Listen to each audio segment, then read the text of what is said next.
పరిశుద్ధ గ్రంథం నుండి ఒక వాక్య భాగాన్ని మనం ధ్యానం చేద్దాం. ద్వితీయోపదేశ కాండము 20వ అధ్యాయము 1వ వచనాన్ని ఒక్కసారి మనం చదువుకుందాం. నీవు నీ శత్రువులతో యుద్ధమునకు పోయి గుర్రములను రథములను నీకంటే విస్తారమైన జనమును చూచునప్పుడు వారికి భయపడవద్దు. ఐగుప్తు దేశములో నుండి నిన్ను రప్పించిన నీ దేవుడైన యెహోవా నీకు తోడయ్యుండును. కళ్ళు మూసుకుందాం, ప్రార్థన చేసుకుందాం. మహాపరిశుద్ధుడా, ప్రేమ కలిగిన మా ప్రభు, దయగలిగిన తండ్రి, మీకు వందనాలు. మరొకసారి మీ సన్నిధిలో మా హృదయాలు తెరుస్తూ ఉన్నాం. ఆశ్చర్యకరమైన నీ ఉద్దేశాలను అర్థం చేసుకుంటూ మా విశ్వాస జీవితాన్ని స్థిరపరుచుకుంటూ ముందుకు సాగడానికి సహాయం చేయండి. మీ కృప, మీ కనికరము, మీ కాపుదల, మీ నిరంతరమైన ఆశీర్వాదానికి మమ్మను పాత్రులుగా చేయండి. వాక్యాన్ని వింటున్న సమయంలో ఏకాగ్రత కలిగిన మనసులు మాకు దయచేయండి. దేవా, నేను వింటున్న మాట ఇది నా కొరకే అన్న సత్యాన్ని మేము అర్థం చేసుకోవడానికి సహాయం చేయండి. ఈ వాక్యంలో మీరు సెలవిస్తున్నటువంటి ప్రతి మాటను హృదయం అంతటితో నా తండ్రి మేము స్వీకరించడానికి కృప చూపించమని, కనికరించమని, మా నిరీక్షణ, మా విశ్వాసము, మా ప్రతిష్ట అవి స్థిరపరచబడినట్లుగా సహాయం చేయమని, దీవించమని, ఆశీర్వదించమని యేసునామములో ప్రార్థిస్తున్నాం మా పరమ తండ్రి. Amen, amen. దేవుని వాక్యాన్ని మనం జాగ్రత్తగా అర్థం చేసుకునే ప్రయత్నాన్ని చేస్తే ప్రభు ఎప్పుడు మాట్లాడినా ఒక గొప్ప ఉద్దేశంతో మాట్లాడతారు. ఆయన ఒక శ్రేష్టమైన ఉద్దేశంతో ఆయన మాట్లాడతారు. ప్రభు మనతో మాట్లాడుతున్నారు అన్న సత్యాన్ని మనం అర్థం చేసుకోగలిగితే మన జీవితాల పట్ల ఒక శ్రేష్టమైన ప్రణాళిక ఆయన కలిగి ఉన్నారన్న సత్యాన్ని మనం ఖచ్చితంగా నమ్మగలుగుతాం. అందుకే నేను ఒక మాటను మీ దృష్టికి తీసుకొస్తున్నాను. దేవుని యొక్క ఉద్దేశం ఏంటి అని అనుభవించి చూసి ఆచరించి చూసినటువంటి మోషే దేవుని యొక్క ఉద్దేశాన్ని గురించి ఈ రీతిగా రాస్తూ ఉన్నాడు. ఇశ్రాయేలీయుల యొక్క జీవితంలో ఇంకా ఎంతో ప్రయాణం చేయవలసి ఉంది. ఐగుప్తును దాటి వచ్చిన తర్వాత వారి శేష జీవితాన్ని గురించి, అసలైన జీవితాన్ని గురించి మోషే ఒక శ్రేష్టమైన మాటని ఇశ్రాయేలీయులతో చెప్తూ ఉన్నాడు. ఈ సందర్భాన్ని జాగ్రత్తగా అర్థం చేసుకునే ప్రయత్నాన్ని మనం చేస్తే మరొకసారి మూలవాక్యాన్ని చదువుదాం. ద్వితీయోపదేశ కాండము 20వ అధ్యాయము 1వ వచనాన్ని మనం చూద్దాం. నీవు నీ శత్రువులతో యుద్ధమునకు పోయి గుర్రములను రథములను నీకంటే విస్తారమైన జనమును చూచునప్పుడు వారికి భయపడవద్దు. ఆత్మ చెప్పుచున్న మాట చెవిగలవాడు వినుగాక. ఈ వచనంలో 2 స్టేట్మెంట్స్ ఉన్నాయి. మొదటి స్టేట్మెంట్ ఏంటి అంటే నువ్వు భయపడవద్దు. రెండవ స్టేట్మెంట్ ఏంటంటే దేవుడు నీకు తోడుగా ఉన్నాడు. 2 స్టేట్మెంట్స్ ఉన్నాయి. మొదటి స్టేట్మెంట్ మళ్ళీ జ్ఞాపకం చేస్తున్నాను, నువ్వు భయపడవద్దు. నిజంగా చాలా సార్లు మన జీవితంలో మనల్ని కృంగదీసేది, మనల్ని ఓటమి పాలు చేసేది, మనల్ని నష్టపరిచేది, చాలా సార్లు కూడా దేవుని యొక్క వాగ్దానాన్ని విశ్వసించకుండా మనల్ని తడబడేలా చేసేది భయం. ఈ భయం ఉంది చూసారు, దేవుని మీద నమ్మకం లేక, దేవుని మీద ప్రేమ లేక కాదు. ఒక పర్టిక్యులర్ సిచ్యువేషన్ లో మనం మనంగానే ఆలోచిస్తూ ఉంటాం, దేవుని ఇన్వాల్వ్మెంట్ నా బ్రతుకులో ఉంది కదా అన్న సత్యాన్ని మర్చిపోతూ ఉంటాం. అందుకే భయపడుతూ ఉంటాం. దేవుని మీద ప్రేమ లేక కాదు, ఆయన శక్తి సంపన్నుడని నమ్మక కాదు, ఇవన్నీ ఉంటాయి మనసులో. కానీ ఒక ప్రాముఖ్యమైన విషయం ఏంటంటే ఒక సమస్యను మనం డీల్ చేస్తున్నప్పుడు, ఒక సమస్యను మనం ఎదుర్కొంటూ ఉన్నప్పుడు మన మనసులో ఏమని ఆలోచిస్తాయంటే నేను నా సమస్య అని మాత్రమే ఆలోచిస్తాం. కానీ నేను నా సమస్య, దీని నుండి నన్ను వెలుపలికి తీసుకొచ్చే నా దేవుడు అని మాత్రం ఆలోచన చేయలేం. అందుకే ఇక్కడున్న సీక్వెన్స్ ఏంటి అంటే చూడయ్యా, మీరు ఇశ్రాయేలు, మీరు ఐగుప్తు నుండి బయటకు వస్తున్నారు. మీరు శ్రేష్టమైనటువంటి ఆశీర్వాదాన్ని, వాగ్దానాన్ని స్వతంత్రించుకోవడానికి, ఆశీర్వాదానికి ముంగుర్తుగా ఉన్న కనాను అనే ప్రదేశంలోకి మీరు అడుగు పెట్టబోతున్నారు. అయితే మీరు అనుకున్న లక్ష్యాన్ని చేరే లోపే కొన్ని పరిస్థితులు మీరు ఎదుర్కోవాలి. ఆ పరిస్థితుల్లో ముఖ్యమైన విషయం ఏంటంటే ఒకటి, మీరు గుర్రాలను చూస్తారు, రెండవది రథాల్ని చూస్తారు, మూడవది ప్రజల్ని చూస్తారు. అప్పుడు మీ మనసు కలత చెందుతుంది. గుర్రము అంటే వ్యక్తిగతమైన దాడి. మనుషులు వ్యక్తిగతంగా మన మీద చేసే దాడిని గుర్రంతో పోల్చొచ్చు. ఎందుకు అంటే ఒక గుర్రం మీద ఒక వ్యక్తి వచ్చి వాడు అనుకున్న లక్ష్యాన్ని సాధిస్తూ వాడికి అడ్డుగా ఉన్నటువంటి మనల్ని కొన్నిసార్లు ఇబ్బంది పెట్టేటువంటి ప్రయత్నాలు చేస్తారు. సహజంగా ఏం చెప్తారంటే గుర్రాన్ని గురించి జ్ఞాపకం చేసుకుంటున్నప్పుడు కొన్నిసార్లు వ్యక్తిగత దాడులు ఎదుర్కొంటుంటాం. మానసికంగా దాడులను, మాటల పరంగా దాడులను వ్యక్తిగతంగా ఎదుర్కొంటూ ఉంటాం. దేవుడు అంటాడు, నువ్వు వ్యక్తిగతంగా ఎవరితోనైనా ఒకవేళ మానసికమైనటువంటి ఒత్తిడికి లోనవుతున్నట్లు నువ్వు భావిస్తే నువ్వు భయపడవద్దు. వ్యక్తిగతంగా ఎవరైనా నిన్ను టార్గెట్ చేస్తున్నారు అనంటే నువ్వు భయపడవద్దు. ఆ కనికరం కలిగిన దేవుని యొక్క ఆశీర్వాదకరమైన చేతులు నీ చుట్టూ ఉన్నాయి. ఈ సత్యాన్ని మర్చిపోవద్దు. నేను అందుకే ఈ మాటను పదే పదే జ్ఞాపకం చేస్తూ ఉంటాను. నువ్వు దేవునికి ముఖ్యత్వాన్ని ఇవ్వడం ప్రారంభిస్తే వ్యక్తిగతమైన అంశాలకి చాలా తక్కువ స్థానాన్ని ఇస్తావు. నువ్వు వ్యక్తిగతమైన అంశాలకు ఎక్కువ స్థానాన్ని ఇస్తే నువ్వు దేవునికి ప్రాముఖ్యతను, ప్రాధాన్యతను తగ్గిస్తావు. అంతే. అందుకే ఏమంటున్నాడంటే, మొట్టమొదట నువ్వు వ్యక్తిగతమైన అంశాల మీద ఎక్కువ మనసు పెట్టొద్దు, దేవుడు చూసుకుంటాడు. రెండవది రథములు. రథము అంటే ప్రభుత్వపరమైన ఒత్తిళ్లు, లీగల్ ప్రాబ్లమ్స్, అధికార సంబంధమైన ఒత్తిళ్లు, అధికారుల వలన ఒత్తిళ్లు, నువ్వు పనిచేస్తున్న చోట, నువ్వు ఉద్యోగం చేస్తున్న చోట మానసికమైనటువంటి ఒత్తిళ్లు. రథము అంటే అధికారపూర్వకమైన ఒత్తిడి, లొంగాల్సిందే, లోబడాల్సిందే, నాకు వేరే గత్యంతరం లేదు అనుకుంటూ కొన్నిసార్లు మనం కుమిలిపోతూ ఉంటాం. దేవుడు అంటాడు, అటువంటి అధికారపరమైన ఒత్తిళ్లకు నువ్వు భయపడాల్సిన అవసరం లేదు. కారణం ఏంటి అనంటే, కనికరం కలిగిన దేవుడు నీకు తోడై ఉన్నాడు. దేవుని యొక్క వాక్యం ఉంది, చూశారు. నువ్వు భయపడొద్దు. వ్యక్తిగత సమస్యలు నిన్ను కదిలించకూడదు. అధికార సంబంధమైన అంశాలు లేదా అధికారులు నీ హృదయంలో ఉన్న విశ్వాసాన్ని కదిలించకూడదు. అంత మాత్రమే కాకుండా మూడవది ఏంటి అంటే, ప్రజలు. కొన్నిసార్లు మన సరౌండింగ్స్ అంతా కూడా మనకు శత్రువుల్లా కనబడతారు. అందరితో విభేదాలు, అందరితో ఒక రకమైనటువంటి మానసికమైన క్షోభ. మంచికి వెళ్తే చెడు వస్తుందండి అని చెప్తూ ఉంటాం. నేను మంచిగా చెప్తున్నాను కానీ నాకు చెడు వస్తుందండి అనుకుంటూ ఉంటాం. నేను సత్యాన్ని చెప్పనా, నీ చుట్టూ ఉన్న సమాజం అంతా ఒకటైనా సరే, నీ చుట్టూ ఉన్న సమాజం అంతా నిన్ను వేలెత్తి చూపుతూ ఉన్నా సరే, నీ మనసుని, నీ మనోభావాన్ని, నీ అభిప్రాయాన్ని అర్థం చేసుకోకుండా నిన్ను అపార్థం చేసుకుంటూ ఉన్నా సరే, వాక్యం ఏం చెప్తుందంటే, నువ్వు మనుషులను చూసి, ప్రజలను చూసి, నీకంటే ఎక్కువ సంఖ్యలో ఉన్న వారిని చూసి నువ్వు కలత చెందొద్దు, నువ్వు భయపడొద్దు. దేవుని యొక్క ఉద్దేశం, దేవుని యొక్క మాట, దేవుని యొక్క అభిప్రాయం ఒత్తిళ్లకు, ఒంటరిగా వ్యక్తిగతమైన సమస్యే కానీ, లేకుంటే ప్రభుత్వపరమైనటువంటి ఒత్తిళ్లే కానీ, లేకుంటే చుట్టూ ఉన్న సమాజం నుంచి వస్తున్న వ్యతిరేకతలే కానీ నీలో భయాన్ని కలిగించలేకుండా నువ్వు జాగ్రత్త పడు. అయ్యా, ఇన్ని సమస్యలున్నాయని మీరే చెప్తున్నారు కదా, ఈ పరిస్థితుల్లో నేను ధైర్యంగా ఎలా ఉండగలను? దేన్ని బట్టి నేను ధైర్యం తెచ్చుకోగలను అంటే, దీనికి ఇచ్చిన వివరణ ఏంటి అంటే, అయితే నిన్ను ఐగుప్తు దేశంలో నుంచి ఆయన విడిపించాడన్న విషయాన్ని నువ్వు చూసావు కదా. ఆల్రెడీ ఐగుప్తు దాటి వచ్చేసావు బయటికి. నువ్వు కనానుకు దగ్గరగా ప్రయాణం చేస్తా ఉన్నావు. ఐగుప్తు నుండి ఏ చేతులైతే నిన్ను విడిపించాయో, పాపం నుండి, శాపం నుండి, అవమానం నుండి, అభద్రత నుండి, ఆ హీనమైన జీవితం నుంచి ఏ చేతులైతే నిన్ను విడిపించాయో, అదే చేతులు నీ ముందున్న జీవితంలో కూడా నిన్ను విడిపించడానికి నీకు తోడై ఉన్నాయి. దేవుని వాక్యం ఉంది, చూశారు.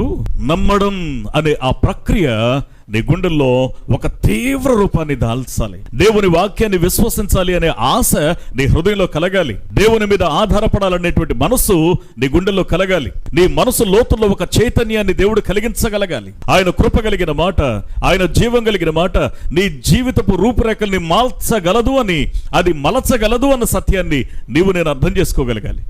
ప్రియ స్నేహితులారా, అందుకే వాక్యాన్ని మనం జాగ్రత్తగా అర్థం చేసుకుంటే, మొట్టమొదట మాట్లాడుతున్న ఆ మాట ఏంటంటే, నువ్వు భయపట్టు మానేసాయి. అందుకే దేవుని యొక్క వాగ్దానాలలో ఆయన ఇచ్చిన మొట్టమొదటి ప్రమాణం ఏంటి అంటే, ఆయన నీకు, మళ్ళీ మూల వాక్యాన్ని ఒకసారి మనం చదువుదాం. నీవు నీ శత్రువులతో యుద్ధమునకు పోయి గుర్రములను, రథములను, నీకంటే విస్తారమైన జనములను చూచునప్పుడు వారికి భయపడవద్దు. ఐగుప్తు దేశములో నుండి నిన్ను రప్పించిన నీ దేవుడైన యెహోవా నీకు తోడయ్యుండును. ఇది మొట్టమొదటి ప్రమాణం. నోట్ చేసుకోండి ఈ మాటని. నీ దేవుడైన యెహోవా నీకు తోడై ఉన్నాడు. నీ బ్రతుకులు నువ్వు కలత చెందొద్దు, నీ బ్రతుకులు నువ్వు కలవరపడొద్దు. సవాళ్ళు ఎదురవుతాయి. ప్రతి సంశయాన్ని కుదిరించగలిగినటువంటి వాడు, ప్రతి సంశయాన్ని తీర్చగలిగినటువంటి వాడు, ప్రతి కలవరాన్ని నీ బ్రతుకులో నుండి దూరం చేయగలిగిన వాడు మహోన్నతుడైన దేవుడు ప్రమాణం చేస్తున్నాడు. ఆయన నీకు తోడై ఉన్నాడు.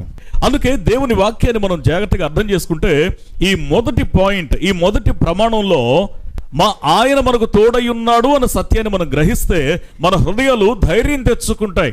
ధైర్యం తెచ్చుకోవాలి. కొందరి మనసు ఎలా ఉంటుందంటే, దేవుని మీద కంటే మిగతా అంశాల మీద ఉంటుంది. అందుకే కీర్తనల గ్రంథంలో ఓ మాట చూస్తాం కదా, 20వ కీర్తన 7వ వచనాన్ని ఒకసారి మనం జాగ్రత్తగా పరిశీలించగలిగితే, కొందరు రథములను బట్టి కొందరు గుర్రములను బట్టి అతిశయిస్తారు, మనమైతే మన దేవుడైన యెహోవా నామమును బట్టి అతిశయపడుదుము. ఆత్మ చెప్పుచున్న మాట చెవిగలవాడు వినుగాక.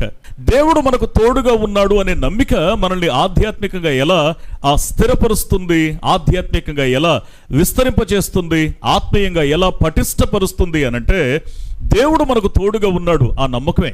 కొందరు రథాలని బట్టి, కొందరు గుర్రాల్ని బట్టి, కొందరు ఆర్థికపరమైన స్తోమతను బట్టి, మరికొందరు మరో విషయాన్ని బట్టి ధైర్యం తెచ్చుకుంటారేమో. కానీ దావీదు భక్తుని యొక్క నోట నుండి వెలువడుతున్న మాట ఏంటంటే, నా ధైర్యం దేవుడే, నా నమ్మకం దేవుడే, నా పరిష్కారం దేవుడే, నా ప్రభువు దేవుడే, నా ప్రార్థన దేవునికే, నా స్థితిగతిని మార్చగలిగిన వాడు ఆయనే. అందుకే దేవుని యొక్క వాక్యాన్ని విశ్వసించిన వారి మనసులు దేవుని మీద ఆధారపడుతూనే ఉంటాయి. అందుకే దేవుని వాక్యాన్ని మనం జాగ్రత్తగా అర్థం చేసుకుంటే, దేవుని మీద ఆధారపడిన మనస్సులు క్లిష్టమైన పరిస్థితుల్లో, కఠినమైన పరిస్థితుల్లో ఎటువంటి స్టేట్మెంట్స్ చెప్తాయో తెలుసండి. దావీదండి నిజంగా ఎన్నిసార్లు ధ్యానించినా ఆ దావీదు యొక్క జీవితం మనకు ఆదర్శమే, నో డౌట్ అబౌట్ ఇట్. అందుకే ఒక కఠినమైన పరిస్థితుల్లో తన యుద్ధానికి వెళ్తా ఉన్నప్పుడు అక్కడ ఒక అద్భుతమైన మాట అంటాడు గొలియాతును చూసి. తను మాట్లాడిన మాటను ఒకసారి చూస్తే, 1 సమూయేలు గ్రంథము 17వ అధ్యాయము 45వ వచనాన్ని ఒకసారి మనం చదువుదాం. దావీదు, నీవు కత్తియు ఈటయు బళ్ళెమును ధరించుకుని నా మీదికి వస్తున్నావు, అయితే నీవు తిరస్కరించిన ఇశ్రాయేలీయుల దేవుడైన యెహోవా పేరిట నేను నీ మీదకి వస్తున్నాను. దేవుని యొక్క వాక్య సెలవిస్తున్న సత్యం ఏంటో తెలుసా? గొలియాత్ అంటాడు దావీదును చూసి, అరే నా అనుభవం ముందు, నా సైజ్ ముందు, నా యొక్క బలం ముందు నువ్వు ఆఫ్టర్ ఆల్ నలుసులా కనబడుతున్నావు, నాకు నిన్ను ముక్కలు చేసేస్తాను అని మాట్లాడుతున్నాడు గొలియాత్. అప్పుడు దావీదు వెంటనే చెప్తున్న ఆన్సర్ ఏంటంటే, నువ్వు ఒక విషయాన్ని గుర్తుపెట్టుకో, నిన్ను నువ్వు కాపాడుకోవడానికి, ఇంత ధైర్యంగా నువ్వు మాట్లాడడానికి ఫిజికల్ గా నీకు స్ట్రెంగ్త్ ఉంది, నీకు చాలా అనుభవం ఉంది. అంత మాత్రమే కాకుండా నువ్వు కత్తెని, ఈటని, బళ్ళాన్ని నువ్వు తీసుకొస్తూ, ఈ ఆయుధాలు నా చేతిలో ఉన్నాయి, నాకు బలం ఉంది, ఆరోగ్యం ఉంది, లేకపోతే నాకు శక్తి ఉంది, నేను గెలిచేస్తాను అని నువ్వు అనుకుంటున్నావు. నీ గెలవగలనన్న నమ్మకానికి ఆధారం నువ్వు సమకూర్చుకున్నటువంటి ఆ యొక్క ఆయుధాలు. కానీ నా ఆధారం ఏంటో తెలుసా? ఎంత అని నువ్వు తిరస్కరించేవే, ఇశ్రాయేలీయుల దేవుడు, ఆ దేవుని ఆధారం చేసుకొని నేను యుద్ధంలోకి వస్తున్నా. నాకు అనుభవం లేదు, నీ అంత ఫిజికల్ గా నేనంత ఎత్తు, పొడవు, బలము నేను కలిగి ఉన్నవాడిని కాదు, నాకు మిగతా అంశాల్లో పెద్ద ఎక్స్పీరియన్స్ లేదు. కానీ ఒకటి మాత్రం తెలుసు, గతంలో నేను 2-3 సార్లు సమస్యలు ఎదుర్కొన్నప్పుడు నాకు నా దేవుడు నా పక్షంగా ఉండి నాకు విజయాన్ని ఇచ్చాడు. నేను సింహాన్ని చంపగలిగాను, ఎలుకబంటిని చంపగలిగాను. నువ్వు దానికంటే ఎక్కువ తక్కువ అని నేను ఆలోచించట్లా. నేను ఆలోచిస్తుంది ఏంటి అంటే, నేను సింహం కంటే తక్కువే, నేను ఎలుకబంటి కంటే తక్కువే, కానీ ఆ తక్కువ వాడినైన నన్ను ఆ కనికరం కలిగిన దేవుడు నాకంటే ఎక్కువ సమస్య అయినటువంటి సింహమును, ఎలుకబంటును అధిగమించడానికి నాకు సహాయం చేశాడే. ఆ గొప్ప దేవుడు ఆయన ఇప్పటికీ నాతోనే ఉన్నాడు. నా ముందున్న సమస్య ఎంత పెద్దది అన్నది కాదు నాకు కావాల్సింది, నేను సేవిస్తున్న దేవుడు ఎంత గొప్పవాడు అన్నది ఒక్క కాన్సెప్టే నన్ను ముందుకు నడిపిస్తా ఉంది. నీ హృదయంలో ఉండాల్సింది ఏంటి అంటే, నీ కళ్ళ ముందు ఉన్న సమస్య యొక్క ఎత్తు, పొడవు, బరువు కొలవడానికి కాదు దేవుడు నిన్ను విశ్వాసంలో పెంచుతుంది. నీ సమస్య కంటే శక్తిమంతుడు ఆ కృప కలిగిన దేవుడు మాట్లాడుతున్న మాట నీ గుండెల్లో పదిలంగా ఉంటే, నీ శక్తికి మించిన సమస్యని అధిగమించే సామర్థ్యాన్ని దేవుడు నీకు ఇస్తున్నాడు. దేవుని యొక్క వాక్యాన్ని మనం జాగ్రత్తగా అర్థం చేసుకుంటే, అందుకే అంటే నా దేవుని పేరిట వస్తున్నానయ్యా నేను. నీ జీవితంలో ఎదురవుతున్న ప్రతి సమస్య, నీ బ్రతుకులో నువ్వు ఎదుర్కొనే ప్రతి సవాలు నువ్వు దేవుని బట్టే ఎదుర్కోగలవు. దేవుడు నీ పక్షంగా ఉన్నాడు, అదొక్కటే ధైర్యం మనకి. ఆ కనికరం కలిగిన దేవుని యొక్క వాక్యాన్ని విశ్వసించే ఆ మనస్సు మనలో ఉంటే, మనం చూడాల్సింది ఏంటో తెలుసా? ఎన్నో అనుభవాల్లో విజయాన్ని ఇచ్చినటువంటి మహోన్నతుడు, మాట తప్పని వాడు, మనస్సు మారని వాడు, మరిచిపోని వాడు, మమకారం చావని వాడు, ఆ మహోన్నతుడు మన పక్షంగా ఉన్నాడు. అందుకే దేవుని మీద ఆధారపడగలిగే మనసు కావాలి, దేవుని మీద ఆనుకునే హృదయం కావాలి. మొట్టమొదటి పాయింట్ ఏంటి అనంటే, ఆయన ప్రతి పరిస్థితుల్లో నాకు తోడుగా ఉన్నాడు అని మన హృదయం విశ్వసించగలగాలి. రెండవది, ఆ ప్రాముఖ్యమైనటువంటి మాటను మనం జాగ్రత్తగా గమనిస్తే, అదే ద్వితీయోపదేశ కాండంలో 20వ అధ్యాయంలో 3వ వచనాన్ని ఒకసారి మనం జాగ్రత్తగా మనం పరిశీలిస్తే, ఇశ్రాయేలు వారలారా, నేడు మీరు మీ శత్రువులతో యుద్ధము చేయుటకు సమీపించుచు ఉన్నారు, మీ హృదయములను జంకనివ్వకండి. ఆత్మ చెప్పుచున్న మాట చెవిగలవాడు వినుడుగాక. రెండవ పాయింట్ ఏంటో తెలుసా? మొదటి పాయింట్, దేవుడు నీకు తోడుగా ఉన్నాడు. ప్రతి దానికి నేను దాన్ని జ్ఞాపకం చేసుకుంటూనే ఉండాలి. ఆయన తోడుగా ఉన్నాడు అన్న అంశాన్ని గుండెల్లో పెట్టుకొని రెండవ మెట్టు మీద అడుగు పెడుతున్నాం. రెండవ మెట్టు ఏంటి అనంటే, ఇశ్రాయేలు వారలారా, మీరు సత్యాన్ని వినండి. దేవుని ఎరిగి ఉన్న వారలారా, దేవుని వెంబడిస్తున్న వారలారా, మీరు ఒక సత్యాన్ని తెలుసుకోండి. ఏంటి అంటే, మీరు యుద్ధం చేయడానికి మీరు ముందుకు సాగుతూ ఉన్నారు. మీరు యుద్ధం చేయడానికి మీరు ప్రిపేర్ అవుతున్నారు. చాలా మందికి టాస్క్ అంటే కష్టం, సవాళ్ళంటే భయం, సమస్యలంటే భయం. సమస్యను అధిగమించకుండా, సమస్యను ఎదుర్కోకుండా క్షేమకరమైన మరొక జీవితాన్ని పొందడం అనేది, క్షేమకరమైన ఒక ఆశీర్వాదాన్ని అందుకోవడం అనేది సాధ్యం కాదు అన్న సత్యాన్ని మన ఇంట్లో చదువుకుంటున్న చిన్నారి పిల్లల్ని అడిగిన వారు చెప్తారు. వారి యొక్క ఎల్కేజీలో వారు ప్రతిభ చూపిస్తేనే యూకేజీకి వెళ్తారు. వారు 5th క్లాస్లో వారి ప్రతిభ చూపిస్తేనే 6th క్లాస్కి వెళ్తారు. వారు 10th క్లాస్లో వారి యొక్క ప్రతిభను నిరూపిస్తేనే వారు కాలేజ్ కాంపౌండ్లోకి అడుగు పెడతారు. ప్రతిభకు పరీక్ష ఎప్పుడు మంచిదే. దేవునికి దూరమై, దేవుని యొక్క మనసును నొప్పించి, ఆయనతో సంబంధం లేకుండా తెగిన గాలిపటంలో ఉండేటప్పుడు వచ్చే సమస్యలుంటాయే, అవి ప్రమాదకరం. దేవుని యొక్క వాక్యపు అదుపు మన మనసుల మీద ఉండాలి. దేవుని యొక్క వాక్యపు నియంత్రణ మన మనసుల మీద ఉండాలి. మన ఆలోచన, మన భావావేశాలు, మన నిర్ణయాలు, మన ఉద్దేశాలు, మన భవిష్యత్ ప్రణాళికలు, ఇవన్నీ కూడా దేవుని వాక్యానుసారంగా అవి నియంత్రణలో ఉండాలి. అవి నియంత్రణలో ఉండాలి. ప్రియ స్నేహితులారా, నేను మళ్ళీ ఈ మాటను మీ దృష్టికి తీసుకొస్తున్నాను. కృప కలిగిన దేవుని యొక్క సన్నిధిలో యుద్ధాలు సమీపిస్తాయండి. నేను అందుకే ఒక మాట మీకు జ్ఞాపకం చేయనా? ఎర్ర సముద్రాన్ని దాటడానికి భయపడిన వారు ఒకవేళ అక్కడి నుంచే వారు వెనుతిరిగి, ఇది కుదరలే, తర్వాత ఎప్పుడైనా ప్రయత్నం చేద్దాం అని అనుకొని వారు వెనక్కి మళ్ళీ ఐగుప్తులోకి వెళ్ళుంటే ఇప్పటికీ వారు ఐగుప్తులోనే ఉండేవారు. యోర్దాను నదిని దాటాల్సిన పరిస్థితుల్లో వాళ్ళు ధైర్యం చేయక ఇంత విస్తృతంగా ప్రవహిస్తున్న నదిలోకి దేవుడు కాళ్ళు పెట్టమన్నాడే. ఇది సామాన్యంగా అయ్యే పని కాదు. నీరు తగ్గిన తర్వాత దేవుడు చెప్పినట్టు చేద్దాం, అప్పటి వరకు మనకి ఏది సేఫ్ అని మన మనసు కనిపిస్తుందో అది చేద్దాం అని అనుకుంటూ నిర్ణయాలు తీసుకొని ఒకవేళ వాళ్ళు యోర్దాను దాటకుండా అక్కడే ఉండుంటే ఇప్పటికీ అక్కడే ఉండిపోయేవారు. యెరికోను అధిగమించాల్సినటువంటి పరిస్థితుల్లో ఒకవేళ వాళ్ళు భయపడి నిజంగా ఇక ఆ సమస్య సాల్వ్ అయ్యే వరకు ఇక్కడే ఉందాం అని వాళ్ళు అనుకొని ఉండుంటే ఇప్పటికీ వారు అక్కడే ఉండేవారు. నేను ఒక మాట మీకు జ్ఞాపకం చేయనా? జీవితంలో సవాళ్లు ఉంటాయి, జీవితంలో సవాళ్లు ఉండి తీరుతాయి. దేవుడు మన యొక్క క్షేమం కొరకు, మన అభివృద్ధి కొరకు దేవుడు కొన్నిటిని అనుమతిస్తాడు. దేవుని యొక్క ప్రణాళిక ఉంది, చూశారు?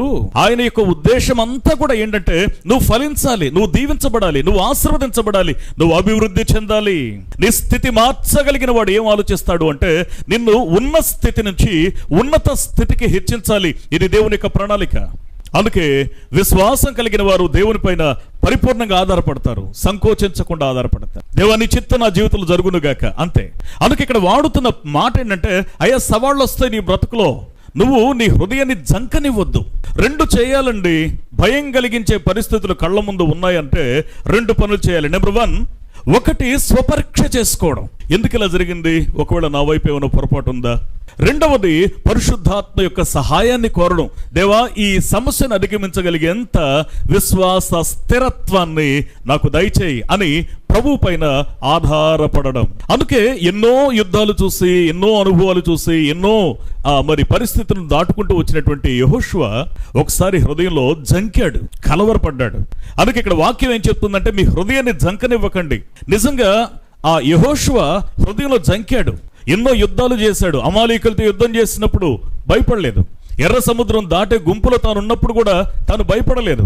యోర్దాను నదిని దాటాల్సిన పరిస్థితుల్లో కూడా తాను భయపడలేదు. కానీ వాస్తవంగా ఇక్కడ ఒక విషయాన్ని అర్థం చేసుకుంటే, యెరికో గోడలను కూల్చినప్పుడు కూడా తాను భయపడలేదు. నిజంగా ప్రతి పరిస్థితుల్లో దేవుడు నా పక్షంగా ఉన్నాడనే మొదటి సూత్రాన్ని మాత్రం మర్చిపోకుండా తన హృదయాన్ని స్థిరంగా కాపాడుకున్నవాడు ఒకానొక దశలో హృదయంలో జంకొచ్చింది. నా వల్ల అవుతుందా? ఎందుకు ఇలా జరుగుతుంది?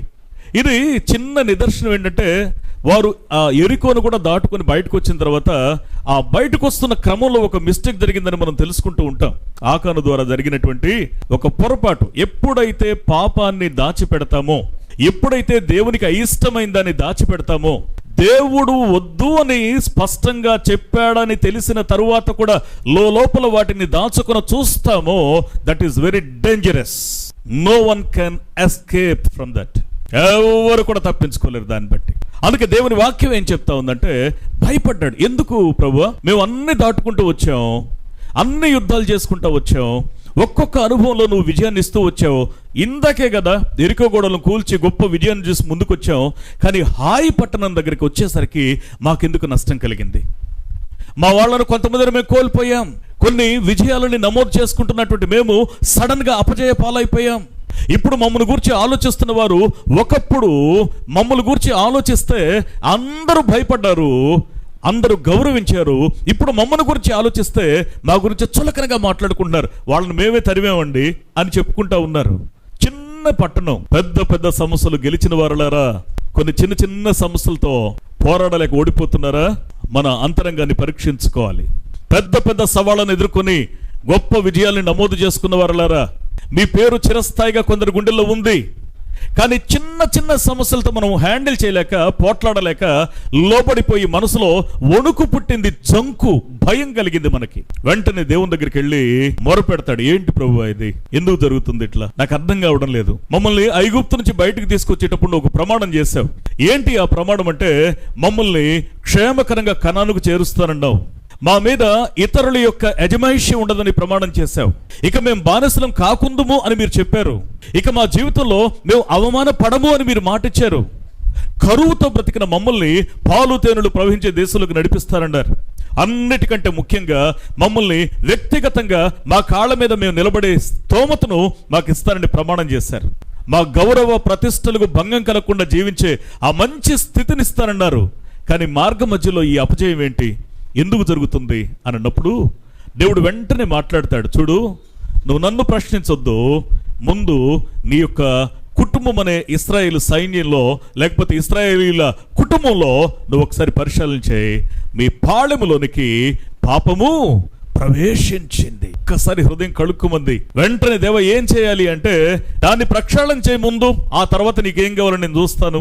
వాస్తవంగా దేవుని యొక్క వాక్యాన్ని మనం అర్థం చేసుకునే ప్రయత్నం చేస్తే, ఎక్కడైతే అపశృతులు వస్తున్నాయో, ఎక్కడైతే నీ యొక్క ఆలోచనలు బెడిసి కొడుతున్నాయో, ఎక్కడైతే నీ యొక్క సమయం వృధా అవుతుందో, ఎక్కడైతే డిసప్పాయింట్మెంట్ నిన్ను వెక్కిరిస్తుందో, వెంటనే దేవుని దగ్గర ఆ హృదయం తెరిచి కన్నీటితో ప్రార్థించడానికి మన మనసుల్ని స్థిరపరచుకోవాలి.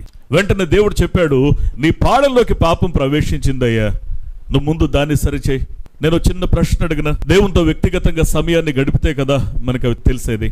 మోషే అంటాడు, అయ్యా నీ ముఖకాంతిలో మా రహస్య పాపములు కనబడతా ఉన్నాయి. నీ ముఖకాంతిలో నిజమే ప్రతి వ్యక్తి కూడా ఎంతటి ప్రార్థనా పరులైనా, ఎంతటి వాక్యాన్ని ఎరిగిన వారైనా, ఎన్ని సంవత్సరాల విశ్వాస అనుభవం ఉన్నా సరే, వ్యక్తిగతంగా దేవుని ముఖకాంతిలోకి తొంగి చూసే అనుభవం లేకపోతే అసలు నీ విశ్వాసం అడుగంటిపోయిందన్న సత్యం నువ్వు గ్రహించడం లేదు. దేవునితో సంబంధం కలిగి ఉండాలి అనంటే ఆయనలో అంటు కట్టబడిన అనుభవాన్ని కలిగి ఉండాలి. ఆయనలో చిగురిస్తూ ఉండాలి నిరంతరం, ఆయనలో ఫలిస్తూ ఉండాలి నిరంతరం, ఆయన కొరకు ఫలమిస్తూ ఉండాలి నిరంతరం. ఈ సత్యాన్ని మర్చిపోకూడదు. ఈ బ్రేక్ ఎక్కడ కూడా రాకుండా చూసుకోవాలి. దేవుని వాక్యాన్ని మనం జాగ్రత్తగా అర్థం చేసుకునే ప్రయత్నం చేస్తే, వెంటనే యెహోషువ చేసింది ఏంటంటే, పరీక్షించుకున్నాడు, దేవుని దగ్గర ప్రార్థించాడు, తర్వాత పరీక్షించుకోవడం ప్రారంభించాడు, ఆ తర్వాత ప్రక్షాళన చేశాడు. ముందు ఆ తప్పు ఏదైతే ఉందో దాన్ని ప్రక్షాళన చేశాడు.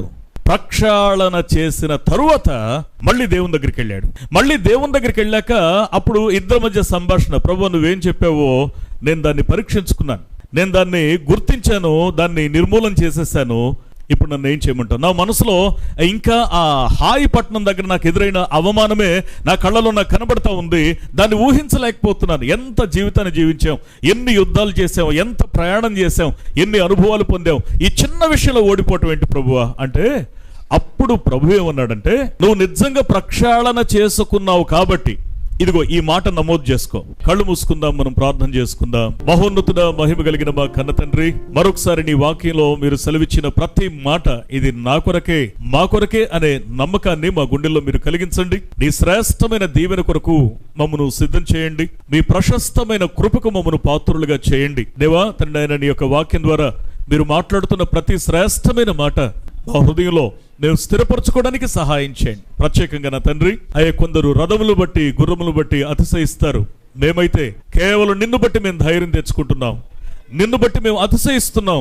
మా ప్రభు మా పక్షంగా ఉన్నాడు, ఆయన ఆశ్చర్యకరమైన కార్యాలు మా జీవితంలో చేస్తాడని మేము నమ్ముతూ ఉన్నాం. మా ప్రభువ దేవాతని నీ వాక్యంలో సెలవిచ్చిన రీతిగా ఆయా సమస్యలను చూసి మేము జంకేవారిగా ఉండకుండా, అటువంటి పరిస్థితులు మా ఎదుటికి వస్తున్నప్పుడు దేవా మా యొక్క ఆయా అంతరంగాల్ని పరీక్షించుకోవడానికి, మా ఆత్మీయ స్థితిని పరీక్షించుకోవడానికి సహాయం చేయండి. దేవాత్రుడైన ఏ రీతిగా అయితే యెహోషువ నీ సన్నిధిలో మా ప్రభువాత్రుడైన పరీక్షించుకున్నాడు, ప్రార్థించాడు, పరీక్షించుకున్నాడు, ప్రక్షాళన చేసుకున్నాడు, మరలా నీ గొప్ప వాగ్దానాన్ని దక్కించుకున్నాడు. నాయన అటువంటి జీవితాలు మాకు దయచేయమని నీ పాదాలు పట్టుకుంటున్నాం. దేవా అదే రీతిగా నాయన మా బ్రతుకులో ప్రతి సమస్యను చూసి వణుకుతూ ఉన్నాం, ప్రతి పరిస్థితిని చూసి మేము వణుకుతూ ఉన్నాం. రేపటిని గూర్చిన భయం మా గుండెలో ఉంటూ ఉంది. మీరు సెలవిచ్చినటువంటి శ్రేష్టమైన సత్యాన్ని మా హృదయంలో దాచుకుంటూ ఉన్నాం. మా ప్రభువా అయ్యా తండ్రి, మేము ఇతర సమస్యలకు వణకకుండా ఉండాలి అంటే అయ్యా నీ యందు మేము భయభక్తులను వణుకును కలిగి ఉండడానికి సహాయం చేయండి. దేవా అక్షయ అలంకారాన్ని మేము కలిగి ఉండడానికి సహాయం చేయండి. మా కుటుంబ వ్యవస్థను వాక్యానికి లోబడే కుటుంబంగా మేము అమర్చుకోవడానికి మాకు సహాయం చేయండి. మీ కృప, మీ కనికరము, మీ కాపుదల, మీ శ్రేష్టమైన దీవెన మా పైన నిలిపి ఉంచి ఇంకా ఈ అమూల్యమైన మాటలు మా జీవితానికి మేలు చేసేలా వాటిని హృదయంలో నిరంతరం ధ్యానించేవారిగా ఉండడానికి సహాయం చేయమని యేసు క్రీస్తు నమ్మదగిన నామమున, శక్తిగల నామమున ప్రార్థించి వేడుకొనుచున్నాం మా పరమ తండ్రి. Amen, amen.